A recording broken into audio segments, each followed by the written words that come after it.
Olá, uma boa tarde. Neste programa em que analisamos os textos propostos para a liturgia deste quarto domingo da Páscoa, recebemos o Padre Manuel Barbosa, secretário da Conferência Episcopal Portuguesa, para olharmos também para a nota pastoral por ocasião do 5º Congresso Eucarístico Nacional. Boa tarde, Padre Barbosa. Obrigada por estar aqui no programa Eclésia nesta tarde. Comecemos por olhar esta nota pastoral que a última Assembleia Plenária dos Bispos reunidos em Fátima aprovaram. Esta nota pastoral que tem por tema "Sem Eucaristia não podemos viver". De que forma é que os bispos portugueses se quiseram associar a este acontecimento que nos últimos dias de maio e início de junho vai marcar não só a Arquidiocese de Braga, mas também todas as dioceses em Portugal? Portanto, este Congresso Eucarístico Nacional, que vai decorrer nessas datas, como indicou, é sempre um acontecimento importantíssimo para a vida da Igreja, porque a Igreja vive da Eucaristia, esta relação com o centro da sua vida, da nossa vida cristã. E, naturalmente, os bispos, as dioceses, até nem realizam as jornadas pastorais deste ano, que são jornadas de estudo, para participarem no Congresso Eucarístico Nacional. Uma coisa vai substituir a outra? Sim. Já em 2016, no último que se realizou, aconteceu do mesmo modo, que foi em Fátima, o último, há 8 anos, e, portanto, assumiram este tempo como um tempo de reflexão, como um tempo de oração, como um tempo de peregrinação nas suas vidas e na vida das suas dioceses. Portanto, é o todo da Conferência Episcopal das Dioceses que se associam e até organizam com a Arquidiocese de Braga e outras instituições este Congresso Eucarístico Nacional. Abdicando, digamos assim, das jornadas pastorais, os bispos portugueses optam por um tempo de reflexão junto de todos que queiram participar neste Congresso. É uma oportunidade também de aproximação e, de alguma forma, de partilharem um espaço comum, como dizia, em termos de oração, mas em termos de formação também. Sim, é tempo de formação, porque o Congresso, a própria palavra denota sempre, tem uma conotação, enfim, de estudo, e é certamente.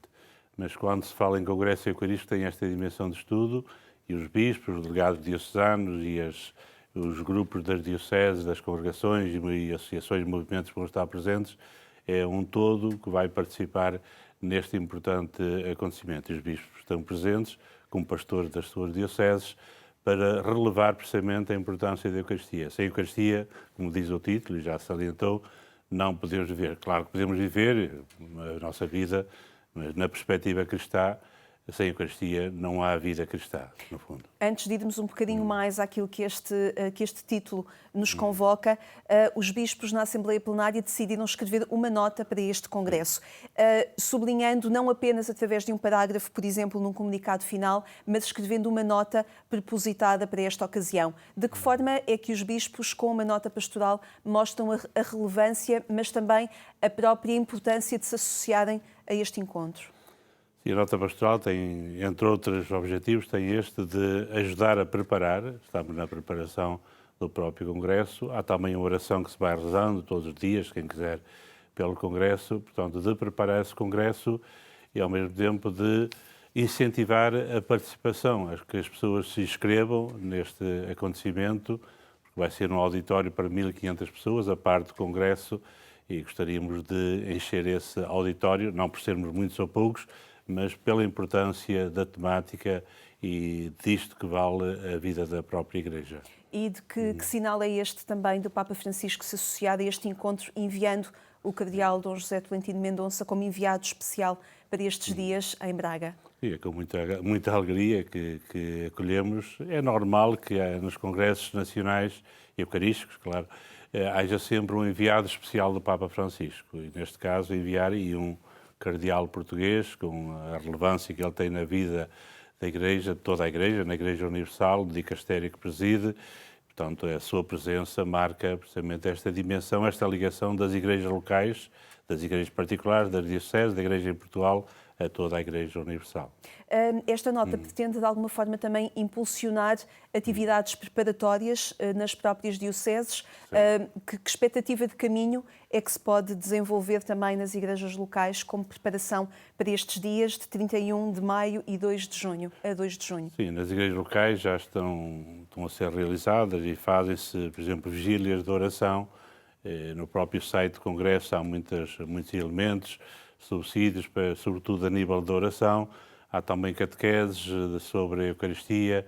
Portanto, não faltam materiais de apoio. O importante é que os grupos de vida cristã, que as paróquias, a diocese, enfim, as congregações religiosas, institutos de vida consagrada, todos se preparem interiormente, pessoalmente e em comum com os outros para levarem a sua própria vida cristã com todo sentido, nesta centralidade que é a Eucaristia. Portanto, há muitos subsídios, agora não vou elencar, mas há materiais que estão indicados no site, até materiais, símbolos visuais, enfim, cruzes e outros elementos que lá estão indicados que as pessoas podem até adquirir e ter presente para preparar, fazer esta caminhada de preparação para o Congresso. E o site, vamos dizê-lo, www.congressoeucarístico.pt, é até um endereço bastante acessível e bastante direto. Padre Manuel Barbosa, ainda em relação a este 5º Congresso Eucarístico, perguntava-lhe, há sempre a dificuldade de traduzir aquilo que é o chamamento à prática dominical, concretamente à celebração da Eucaristia, depois com a missão que os cristãos são convidados também a assumir na sua vida. Temos esta dificuldade de tradução, de traduzir até a linguagem celebrativa para um compromisso depois no mundo? Mais que dificuldade, eu digo que será uma oportunidade e um desafio a que isso aconteça. Porque habitualmente nós dizemos Eucaristia e depois vem a missão. Não. A própria Eucaristia já é a celebração e a realização da missão, porque é a missão de Jesus Cristo, no centro das nossas vidas, que nós temos na nossa vida, que nós transportamos para toda a nossa vida cotidiana. Portanto, há sempre uma ligação, tem que haver, muito forte, entre a Eucaristia e a chamada Eucaristia permanente. Há muitos que dizem, a própria Igreja diz, que nós somos pessoas eucarísticas permanentes, quer dizer, a Eucaristia deve ser uma marca da vida cristã. Portanto, agora, claro que é preciso cuidar das próprias linguagens, de maneira que se celebre o mistério com toda a intensidade, com toda a interioridade, com toda a beleza, mas que seja significativo também na linguagem de todos, dos jovens, mais menos jovens, que todos procurem, na celebração dominical da Santa Eucaristia, um momento central onde levam, onde está a sua própria vida, onde dão sentido à vida, onde preenchem e dão sentido ao seu dia-a-dia, enfim, ao Mas cotidiano. o que significa essa expressão ser uma pessoa permanentemente eucarística? Não é preciso ter uma etiqueta a dizer que somos pessoas eucarísticas, mas dizer que nas nossas atividades, seja onde for, no trabalho, no lazer, na escola, nós devemos ter esta dimensão de Jesus Cristo que é o centro da nossa vida. E Ele é o alimento, é Ele que nos orienta, é Ele que nos guia. Ter esta presença. Então a nossa vida tem que ser uma vida coerente, uma vida de verdade, uma vida de transparência, uma vida de acordo com aquilo que nós celebramos. E de que forma também procurar equilibrar diferentes formas de celebração, quer das pessoas mais jovens que procuram um estilo de celebração da Eucaristia de uma forma, como outros ligados a diferentes espiritualidades na Igreja, estamos a celebrar o mesmo sacramento com diferentes linguagens? Sim, os ritos, naturalmente eucarísticos, são iguais para todos, os ritos, as fórmulas, tudo isso. A forma de celebrar está presente, é igual, mas há essa diferença naturalmente nas próprias idades, nas próprias culturas. Aqui não se fala muito, mas há culturas que celebram a Eucaristia. Eu dou um exemplo, em Angola tive celebrações da Eucaristia que duraram 6 horas. A falar aqui em 6 horas ficámos assustados, enfim, é muito tempo. Mas era uma festa, foi uma festa daquele dia em que as pessoas vieram de longe, celebraram o grande acontecimento da vida cristã e depois partiram. Mas tem razão, é preciso cuidar da linguagem, é preciso que haja silêncios na própria celebração, que signifiquem os silêncios. Toda a gente os percebe, as próprias crianças e jovens percebem o sentido do silêncio, que fala, não aquele silêncio que é um peso, mas um silêncio onde Deus fala através da sua palavra e nos dá através deste alimento para a nossa própria vida. Bom, é preciso cuidar da linguagem, agora não vamos entrar assim em indicações pormenorizadas. Mas várias formas de celebrar a Eucaristia têm lugar, têm espaço. Sim, tem espaço, sempre na mesma, enfim, no mesmo rito, o ritual que a Igreja, e até foi renovado, enfim, recentemente, o Missal Romano, mas naturalmente tendo presente as culturas, a própria linguagem, as próprias fases etárias também das pessoas. Mas a missa é sempre para todos e no seu conjunto. Por exemplo, quando se fala, dou só um exemplo, fala-se missa de crianças, não há missa de crianças, nem há missa de jovens. É missa onde estão maioritariamente crianças, onde estão maioritariamente jovens, e nessa celebração tem que se ter esse cuidado da linguagem, mas não há missa para este ou para aquele, porque a missa é sempre para todos sem exceção.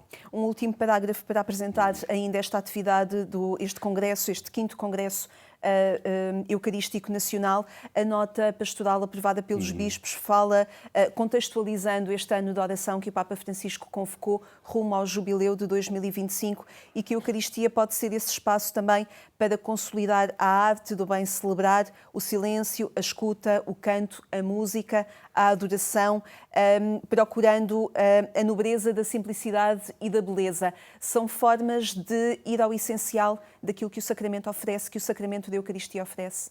Exato. Este parágrafo que está na introdução, que leu, e muito bem, é um parágrafo que diz muito porque sintetiza, precisamente, o momento que nós estamos a ver, que é o ano de oração, de preparação para o jubileu, e os vários elementos que aí estão presentes, a arte de bem celebrar, que já fomos falando aqui, os silêncios são importantíssimos. O Papa Francisco diz sempre, depois da proclamação da palavra de Deus, por exemplo, e da homilia do sacerdote, que haja um tempo de silêncio para escutar a palavra, para escutar o próprio Deus que nos fala. Depois da comunhão, de recebermos o corpo eucarístico, haver um momento de silêncio e não encher logo de cântico, mas haver um momento de silêncio que fala e que nós interiorizamos aquilo que nós estamos a viver, porque cada um o faz, mas fazemos-lo comunitariamente em igreja. Portanto, os elementos que aqui estão ditos são elementos importantes a que nós tenhamos, enfim, meios e adaptados para a nossa vivência, para a vivência da Eucaristia, como diz, com simplicidade e com beleza. Convidamos então a ler esta nota aprovada pela Assembleia Plenária dos Bispos. Sem Eucaristia não podemos viver, e convidamos também a procurar o site da internet do 5º Congresso Eucarístico Nacional, congressoeucarístico.pt. Nesta tarde junta-nos também a análise dos textos litúrgicos. Vamos escutar a leitura do Evangelho, o Evangelho de João, este Evangelho que fala do bom pastor. Vamos escutar na voz de Leonor João. Naquele tempo, disse Jesus: Eu sou o bom pastor. O bom pastor dá a vida pelas suas ovelhas. O mercenário, como não é pastor, nem são suas as ovelhas, logo que vir o lobo deixa as ovelhas e foge, enquanto o lobo as arrebata e dispersa. O mercenário não se preocupa com as ovelhas. Eu sou o bom pastor. Conheço as minhas ovelhas e as minhas ovelhas conhecem-me, do mesmo modo que o Pai me conhece e eu conheço o Pai. Eu dou a vida pelas minhas ovelhas. Tenho ainda outras ovelhas que não são deste redil e preciso de as reunir. Elas ouvirão a minha voz e haverá um só rebanho e um só pastor. Por isso, o Pai me ama, porque dou a minha vida para poder retomá-la. Ninguém me tira, sou eu que a dou espontaneamente. Tenho o poder de a dar e de a retomar. Foi este o mandamento que recebi de meu Pai. Este Evangelho do 4º domingo da Páscoa, estamos ainda em tempo de celebração da Páscoa. Padre Manuel Barbosa, este Evangelho de João coloca-nos perante este bom pastor e esta imagem do bom pastor com que somos convidados a relacionar-nos. Um pastor que controla, que governa o seu rebanho, ou ao contrário, um pastor que guia, que acompanha, que vai à procura daqueles que estão mais distantes. Exato, mas nesta segunda perspectiva, o pastor já é isso, mas ter bom pastor ainda acentua mais essa dimensão. No fundo é aquele que acompanha, aquele que acolhe, aquele que vai ao encontro das ovelhas, das pessoas, nesta imagem do rebanho, das ovelhas e do pastor, aquele que serve, que está ao serviço, que ama todas e cada uma. Portanto, é nesta dimensão que se coloca o bom pastor, que nesta imagem para nós é Jesus Cristo e que nós devemos levar no coração. Portanto, nunca é aquele que obriga, aquele que impõe, mas aquele que acompanha, como diz, que ama e que serve. Esta imagem do bom pastor é muito forte. Contei pelo menos 3 vezes esta expressão no Evangelho, bom pastor. Porquê? Porquê a centralidade nesta imagem do bom pastor? Também tem a ver com a cultura de então, que era um mundo agrícola, enfim, e, portanto, também a imagem de bom pastor, se calhar hoje diríamos noutra imagem, mas é uma imagem muito forte. Contou aqui 3 vezes, mas se lêssemos outros textos em que fala, por exemplo, das ovelhas, da ovelha perdida, enfim, que vai à procura dela, e ainda continua a dizer o bom pastor. Portanto, é uma imagem muito forte. O pastor é aquele que abraça, aquele que acolhe com toda a ternura, com toda a compaixão, com toda a misericórdia e, sobretudo, que não fica só a acolher no sentido que às vezes damos nas nossas vidas, até nas nossas igrejas, nas nossas paróquias, não está a atender as ovelhas, a atender as pessoas. É aquele que as acolhe e que vai ao encontro de todas, aquelas mesmo que habitualmente não estão no rebanho. Portanto, tem esta imagem universal. Claro que aqui também há a perspectiva de alargar a própria missão do reino que Jesus anuncia a outros povos, que não só o povo de Israel. Tem esta perspectiva de fundo e aquilo que o Papa Francisco diz, que devemos acolher todos, essa expressão tão repetida, que muita gente já não gosta de ouvir, se calhar, mas é preciso repeti-la, porque nesse todos ninguém fica de fora, todos são acolhidos. Claro que depois é preciso discernir situações e isso tudo, mas todos devem ser escolhidos. O bom pastor não pode deixar ninguém de lado, não pode deixar de amar nem de servir ninguém. Tem que amar todos e cada um. Pergunto-lhe se há aqui um paradigma de relação, porque ele diz que conhece as suas ovelhas e elas conhecem-no. Há aqui um modelo de relação a que nós devemos atender? Claro, essa expressão é muito forte. Ele conhece-nos, agora e elas conhecem-me, portanto as ovelhas conhecem, porque no rebanho conhecem bem o pastor. Agora, fazendo analogia, pronto, para as próprias comunidades cristãs, para a própria Igreja, não sei se aqui e ali se nós conhecemos bem o pastor. É um desafio para nós, claro que ele conhece-nos, o bom pastor, Deus em Jesus Cristo, enfim, no seu Espírito. Jesus Cristo conhece-nos, ama-nos a todos, e temos outros textos da liturgia a nos dizer isso, mas da nossa parte, será que nós o conhecemos? Será que nós cultivamos tanto este conhecimento, esta confiança no próprio bom pastor, que é o único das nossas vidas, só relacionando com o Congresso Eucarístico que falámos há bocadinho? É um momento importantíssimo para nós conhecermos melhor este bom pastor que se nos dá na Eucaristia. Esta é uma imagem também apresentada nesta Semana das Vocações que a Igreja Católica propõe que se viva e que termina precisamente neste quarto domingo da Páscoa. Esta imagem do bom pastor acompanha também a formação dos seminaristas, dos jovens que se propõem a fazer este caminho de discernimento. Claro, só pode ser desse modo, e na mensagem que o Papa nos dirige para este dia, uma mensagem muito bela e forte, que convém ler, são 2 páginas, lê-se bem e medita-se, tem a ver com a vocação. A nossa vocação é precisamente darmos resposta, comprometermos com o bom pastor. Não é de maneira passiva, de maneira ativa. Seja os seminaristas, seja a vocação à vida consagrada, ao sacerdócio, seja em qualquer vocação na existência cristã. O Papa refere mesmo isso, um pai, uma mãe, um trabalhador e outras formas de vocação como resposta de vida ao dom de Deus. Esta imagem tem que estar presente. É o bom pastor que nós damos resposta, com quem nós nos comprometemos e que nós levamos no coração para anunciar. Uma outra expressão que se escutou neste Evangelho de João: ninguém me atira, sou eu que a dou espontaneamente. É também uma nova forma de relação, uma nova forma de troca.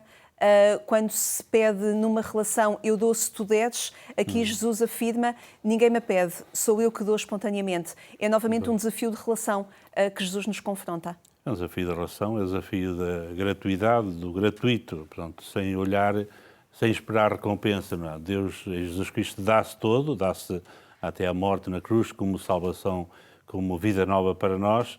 A nossa atitude nem sempre é assim, mas é o desafio que nós sejamos também desse modo, que nós demos a nossa vida, que nós nos entreguemos sem estar à espera de uma recompensa. Eu dou, tu dás, como bem disse há instantes.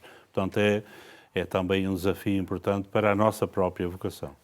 Olhemos ainda que brevemente, Padre Manuel Barbosa, para a primeira leitura, Atos capítulo 4, em nenhum outro há salvação. Também a segunda leitura da primeira carta de João, veremos a Deus tal como Ele é, e o Salmo convida-nos, o Salmo 117 convida-nos a perceber que a pedra que os construtores rejeitaram tornou-se a pedra angular. Ainda estas 3 leituras a que nos desafiam. Desafiam precisamente isso. Há 2 imagens na primeira e na segunda leitura, uma delas é dos construtores e da pedra angular, não é? Esta pedra angular que é Cristo para nós, e nós somos convidados a tê-lo. Muitas vezes não é tão considerada como diz a leitura, e para nós tem que ser a consideração fundamental da nossa vida.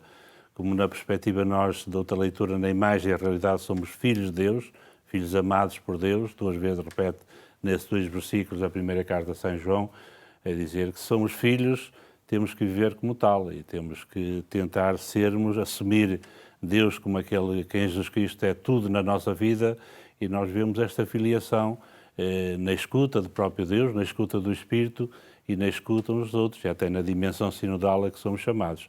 Fazer caminho, sermos peregrinos, só pode ser desse modo. Mas estas imagens são disruptivas. Entender que em nenhum outro há salvação, e que o bom pastor é aquele que acompanha, que não conduz, que não escolhe por, mas que acompanha e que escuta. E também este desafio, ninguém me atira, sou eu que a dou. São imagens disruptivas quando olhamos também para aquilo que pode ser a presença dos cristãos no mundo a partir da celebração da Eucaristia, como falávamos. Portanto, é um desafio constante a nós centrarmos a nossa vida, a levarmos uma vida de coerência precisamente com esta presença de Cristo em nós. Portanto, isso é desafio constante, e ser pessoa eucarística é precisamente isso, é fazer que a Eucaristia, nessas imagens, no que elas nos dizem, que isso aconteça na nossa vida cotidiana. Muito bem, aqui fica o convite então para escutar e para meditar nestas leituras do 4º domingo da Páscoa e também para se abeirarem do 5º Congresso Eucarístico Nacional, que, como dissemos, vai decorrer na Arquidiocese de Braga desde o dia 31 de maio ao dia 2 de junho. Padre Manuel Barbosa, obrigada por ter estado connosco a olhar também para estes temas. Fica a análise então dos textos do 4º domingo da Páscoa. Relembro que amanhã, na Antena 1, aguardo por si pelas 6 horas e a qualquer hora atualizamos a informação em agência.eclesia.pt. Obrigada por ter estado connosco. Tenha uma boa tarde e um excelente fim de semana.